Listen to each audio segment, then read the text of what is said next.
श्याम रंगला जी, सुना है कि आप वाराणसी से मोदी जी के खिलाफ चुनाव लड़ रहे हैं। निर्दलीय लड़ रहे हो या फिर? बिल्कुल चुनाव लड़ रहे हैं और निर्दलीय लड़ रहे हैं। किसी भी पार्टी से नहीं लड़ रहे हैं। मैंने यूट्यूब पे वीडियो डाला था जिसमें मैं भूल गया था या बता नहीं पाया था उसमें कि निर्दलीय लड़ रहे हो। कई लोग पूछ रहे थे, ये सवाल बहुत सही किया आपने, निर्दलीय लड़ रहा हूँ बिल्कुल। मोदी जी के आप भी बड़े फैन थे। पहले मैंने देखा। तो ऐसा क्या कोई दिक्कत आई या फिर क्या सिचुएशन आई कि आपको मोदी जी के खिलाफ चुनाव लड़ना पड़ा, मतलब लड़ रहे हो आप ऐसा कुछ? देखिए, सबसे बड़ी दिक्कत तो अभी चल रही है, वही दिक्कत थी मेन, तो जिससे मुझे बहुत दुख हुआ। मैं यूट्यूब पे वीडियो बनाता हूँ और कॉमेडी के मेरे वीडियो रहते हैं, जैसे सब लोगों ने देखा है। तो मैं जैसे मोदी जी मन की बात करते हैं वैसे ही मैं ढंग की बात करता हूँ। तो ढंग की बात जब करता हूँ तो मैं देखता हूँ कि पॉलिटिकल कंटेंट क्या चल रहा है। जब मैंने सूरत का मामला देखा तो मुझे बहुत दुख हुआ, लेकिन फिर भी मैंने उस पर कॉमेडी बनाई। लेकिन फिर जब इंदौर में सेम चीज़ हुई तो मुझे बहुत दुख हुआ। मैंने कहा ये अभी इसके बारे में कोई आवाज़ ही नहीं उठा रहा है, मतलब एक पार्टी के कैंडिडेट उसमें जा रहे हैं और वो पार्टी भी कुछ नहीं बोल रही है। 543 कैंडिडेट होते हैं जिसमें कांग्रेस एक बड़ी पार्टी है, उसके दो कैंडिडेट ऐसे चले जाएं, ये बहुत बड़ी बात है देश के लोकतंत्र में। अब वो कैंडिडेट चले गए, उन्होंने कुछ तो उनको बोला होगा, तो मुझे बहुत दुख हुआ कि एक सूरत इतने लोग रहते हैं वहां पे, तो ऐसा नहीं है कि लोगों ने निर्विरोध उनको बनाया है। वो छल कपट से, मतलब इस तरीके से निर्विरोध बनेंगे तो मुझे बहुत दुख होगा। हर नागरिक को दुख होना चाहिए, क्योंकि वोट का जो अधिकार है वो हर नागरिक का अधिकार है। वो अगर आपको नहीं मिलेगा तो इसमें लोकतंत्र खतरे में ही आएगा, सीधी सी बात है। और एक एक वोट का अधिकार है सबको। वहीं पे अगर सूरत की जनता को अगर वोट का अधिकार मिलता और वोट देते, चाहे दो ही कैंडिडेट होते, 75% वहां पे बीजेपी वोट लेती है, जीतती है, साफ जीतती, फिर इसमें इतना कुछ करने की क्या जरूरत थी? तो एक उदाहरण पेश किया जा सकता था। तो ये इससे मुझे बहुत दुख हुआ। तो मैंने कहा मैं जाकर के लड़ूंगा। मुझे अगर पता होता सूरत में ऐसे मामला होगा तो मैं सूरत से लड़ता। और अब मैंने सूरत का मामला देखा, इंदौर का मामला देखा, तो मुझे लगा वाराणसी से लड़ना चाहिए, क्योंकि वाराणसी की जो सीट है उस पर पूरे देश की नजर है। वाराणसी जो है वो पूरा एक देश में मान करके चल रहा हूँ, और वहां पे मोदी जी लड़ रहे हैं, मोदी जी का संसदीय क्षेत्र है। वहां से मोदी जी के सामने मैं लड़ूंगा तो मैं ये बात पूरे देश को कह पाऊंगा कि ये गलत हो रहा है, ये बिल्कुल नहीं होना चाहिए। बीजेपी कहती है कि अब की बार 400 पार, और हम भी 2014 में भक्त रहे हुए हैं, 272 हमने भी उसमें सपोर्ट किया था। तो इसमें अगर मैं सपोर्ट नहीं कर रहा हूं तो मैं ये नहीं कह रहा हूं कि 400 पार नहीं होनी चाहिए, आपकी 450 हो, हमें दिक्कत नहीं है।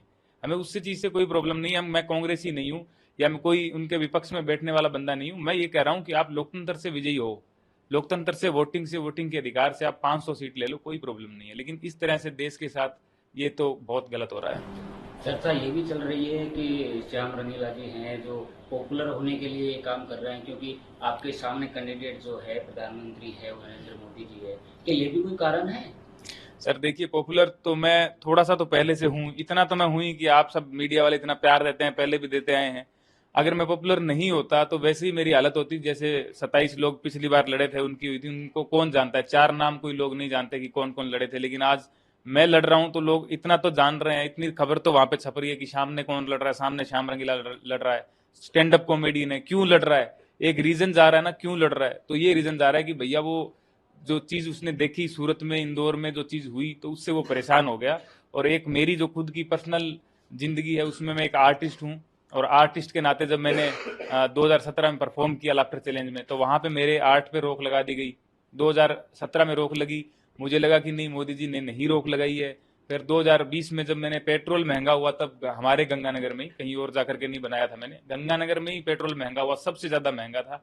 मैंने वीडियो बनाया, मेरे पे केस होने की बातें हो गई, वहां पे केस दर्ज कराने की बातें चली।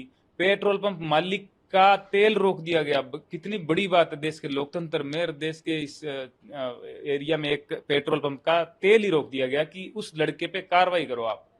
कितनी बड़ी बात है। लेकिन मीडिया का मुझे इतना सहयोग मिला, लोगों का इतना सहयोग मिला कि वो उनको पीछे हटना पड़ा, नहीं तो वो कुछ तो कर देते मेरे। और मेरा जो किसान फैमिली है, पापा जी किसान है, उन पे क्या बीतती है मुझे उस दिन पता चला कि मैंने कितना 2014 में सपोर्ट किया और आज मुझे ही फेस करनी पड़ रही है चीजें। और 2021 में फिर 22 में फिर वो जो हुआ मामला नील गाय वाला, मैंने खाना खिलाया जैसे मोदी जी खिलाते हैं, मैंने भी खिलाया, मुझे जुर्माना देना पड़ा। तो ये सब जो चीजें हैं ना, मेरी पर्सनल भी है, और उसके अलावा मैं देखता हूं तो पूरे देश में ऐसी चीजें हो रही है जो मुझे जाकर के वहां से लड़ना पड़ा। अब इसमें लोग पब्लिसिटी समझें, इसको कुछ भी समझे, मैं कहता हूँ कोई कोई और लड़ ले वहां से, थोड़ा थोड़ा और पब्लिसिटी के लिए कोई और लड़ ले, मैं बैठ जाऊंगा, कोई दिक्कत नहीं है। लेकिन लड़े तब तक लड़े जब तक वो एकदम लास्ट चुनाव का रिजल्ट आ जाए, उससे पहले पर्चा ना उठाए कहीं कोई, जैसे हर जगह उठ रहे हैं। आपने पेट्रोल की बात करी, गंगानगर में पेट्रोल में वही दिक्कत हुई, अब तो वहाँ भी पेट्रोल समान कर दिए गए। सर बहुत बढ़िया बात है। मुझे लगता है कि अगर मेरे वीडियो से वो मुझे गिरफ्तार करने की जगह अगर पेट्रोल 1 रुपया भी कम कर, मैं को 10 पैसे भी कम कर देते, मुझे बहुत खुशी होती कि यार एक नागरिक की कॉमेडी वीडियो से इतना फर्क पड़ा कि 10 पैसे यहाँ पे कम हो गया। बहुत खुशी होती और सब लोगों को होती। लेकिन अब जो चुनावों के बाद में जो कम हो रहा है ना, भाई चुनावों से पहले जो कम हो रहा है, उसके बाद में चुनाव आए तभी कम हुआ, उससे पहले तो नहीं हुआ। तो ये जो चीजें है ना, इससे दुख बहुत होता है। अब आप कम करने की जगह आप कहते हो कि ये तो देश की भलाई के लिए हो रहा है, तो ये तो गलत बात है। और देश की भलाई में हम जो सहयोग दे रहे थे 2014 से पहले, हमने पोस्टें शेयर की थी, 12वीं फर्स्ट ईयर में तो थे उस टाइम, 2012 में 12वीं में था, तब से पोस्टें शेयर कर रहा हूँ। तो हमारा भी तो योगदान भी है गवर्नमेंट में, और उसी योगदान के बाद में हमें ये चीज फेस करने को मिले कि पेट्रोल डीजल महंगा होने के में हम वीडियो बनाए और हमें गिरफ्तारी करनी पड़े, खुद को जाना पड़े वहां पे। आप किसी पार्टी से नहीं लड़ रहे, निर्दलीय लड़ रहे हो, तो नामांकन कब दाखिल करोगे, कब का विचार है? सर नामांकन दाखिल करने का हमारा हमारा वाराणसी जाने का प्लान है 10 तारीख को। और अभी डिसीजन चल रहा है कि हम 10 को नामांकन करें या 11 को करें, ये डिसीजन चल रहा है। बाकी 10 को हम वाराणसी पहुंचेंगे। थोड़े दिन पहले आपने आम आदमी पार्टी ज्वाइन की थी, तो आम आदमी पार्टी आपने ज्वाइन की, उसके बावजूद आप निर्दलीय लड़ रहे हो, तो इसका कारण क्या रहा? देखिए बिल्कुल कारण रहा है। जो आम आदमी पार्टी है वो राजस्थान में हमने चुनाव के लिए ज्वाइन की थी, और जिस समय हमने ज्वाइन की थी उस समय बहुत बढ़िया माहौल भी था, हमने पूरा जी जान लगाने के लिए हम उतरे भी थे। लेकिन पार्टी की कुछ अब जो जो डिसीजन लेते हैं ना, वो पार्टी यहाँ के जो लोग हैं, पार्टी के मेन जो लोग बैठे हैं वो डिसीजन लेते हैं। अब उनकी टीम की रणनीति या डिसीजन ऐसे नहीं हुए कि राजस्थान में उस तरीके का काम हुआ हो उनकी, क्योंकि जब भी मीटिंग होती थी तो 200 सीटों पे चुनाव लड़ेंगे ऐसा उनका निर्णय लिया जाता था, और ग्राउंड लेवल पे मुझे नहीं लगता कि इतना कोई ज्यादा वो काम हुआ था। तो वो एक अलग चीज है। वो विधानसभा के चुनाव भी चले गए, उसमें मैंने भी कोई ज्यादा भागीदारी नहीं दिखाई। उसके बाद में जो चीज है वो है ये गठबंधन, इंडी गठबंधन हुआ, उसमें आम आदमी पार्टी भी है, बाकी सारी पार्टियों ने मिल करके काम करने का विचार बनाया हुआ है।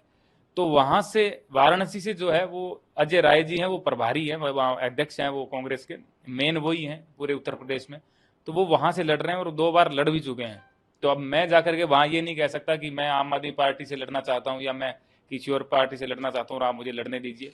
अब वो उनकी अपनी आज़ादी है, और उनकी आज़ादी क्या, उनका तो गठबंधन ही है। वो आज़ादी मेरी है कि मैं इंडिपेंडेंट लड़ूं।